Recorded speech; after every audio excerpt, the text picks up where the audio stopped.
বাবারে, এটা খেলার জিনিস তোর? হ্যাঁ, এটা তোর প্লাস্টিকেরটা খেলার জিনিস? হ্যাঁ, মানুষ খেলনা নিয়ে খেলে, তুই কি নিয়ে খেলছিস প্লাস্টিকটা দিয়ে? ওর মুখে ভরছে। বাহ দুষ্টু, মুখে ভরবি না, হুম। কি অবস্থা, প্লাস্টিকটা কেড়ে নিলে কান্না শুরু হয়ে যাবে। এই যে প্লাস্টিক দিয়ে খেলছে, তখন কত সুন্দর খেলছে, আর যেই কেড়ে নেবো সেই কান্না শুরু হয়ে যাবে। এই যে গুন্ডা আমাদের,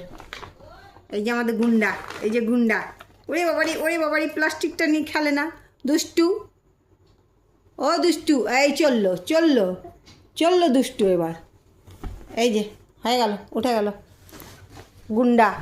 ওই গুন্ডা প্লাস্টিক নিতে চলে এসছে, এই দেখো উবুর হচ্ছে, এই দেখো আবার টানবে প্লাস্টিকটা। ওহ, বিছানার কি হাল করছে মা গো।